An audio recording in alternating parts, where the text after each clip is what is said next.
Greetings! My name is Isaac Scott Green, but you can just call me Dr. Green. Welcome to my office, and if you watched my last video, which was SCP-096, you'll remember that at the very end of that video, the next SCP we're reviewing would be 1048. But shortly after uploading it, I realized this is a really scary SCP I'm about to do next, and I just did something horrifying.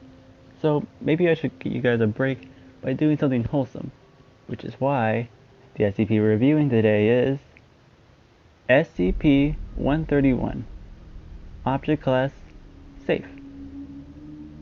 Special Containment Procedures. No special safety procedures are to be taken with SCP-131-A and SCP-131-B. They are free to travel about Site-19 so long as they don't attempt to enter any restricted areas or attempt to leave the facility. Casual contact with the subjects is permitted, but it is recommended that such contact be kept to a minimum to prevent the creatures from forming an attachment to personnel. Hourly tasks are to be kept on subjects at all times. Failure to account for their presence at these times constitutes a Level 1 lockdown situation. Any report of abuse or mistreatment of subjects will result in harsh reprimand. Description: SCP-131-A and SCP-131-B, affectionately nicknamed the iPods by personnel, are a pair of teardrop-shaped creatures, roughly 30 centimeters in height, with a single blue eye in the middle of their bodies. SCP-131-A is burnt orange in color, while SCP-131-B is mustard yellow. At the base of each creature is a wheel-like protrusion, which allows for locomotion, suggesting that the creatures may be biomechanical in origin. The subjects can move surprisingly fast, covering over 60 meters in a matter of seconds.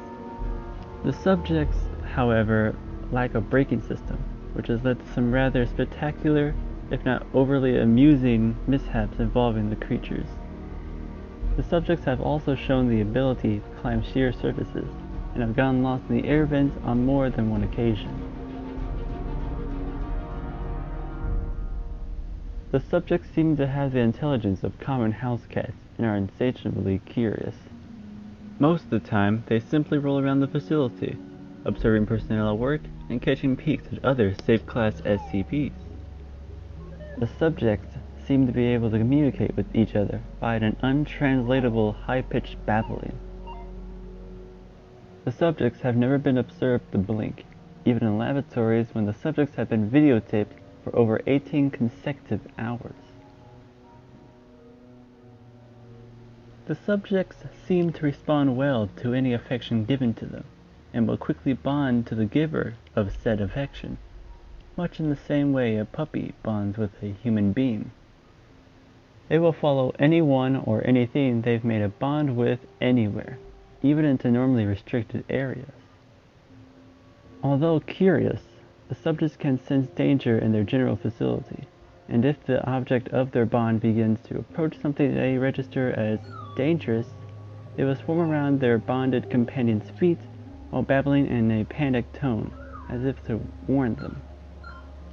Because of the daily dangers faced by Site-19 staff in dealing with Euclid and Keter-class objects, it is recommended the staff avoid making attempts to bond with the subjects, as it can pose a distraction during delicate operations and experiments, and may pose a danger to the subjects themselves. See Addendum 131-1.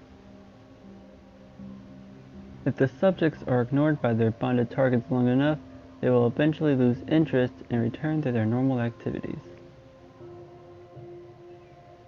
Subjects SCP-131-A and SCP-131-B were found in a cornfield outside in the year 19. They were promptly transported to Site-19 via and were then downgraded to Safe Class and given free reign across the site.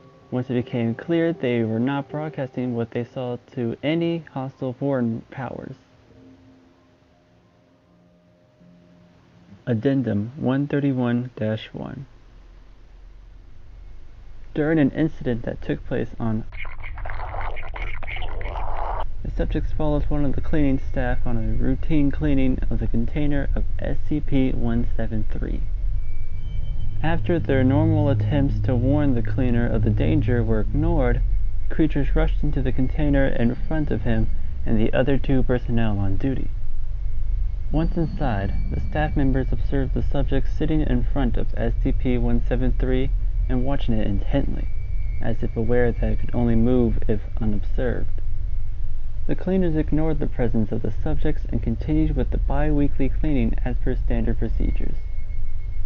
When the cleaning crew left, the subjects did as well, pulling backwards slowly and never taking their eyes off SCP-173.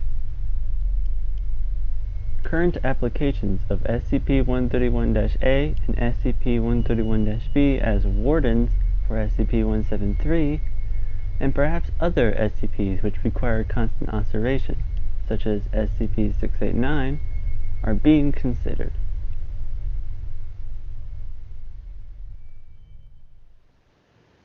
And that was SCP-131. I really hope you enjoyed it because I know I did.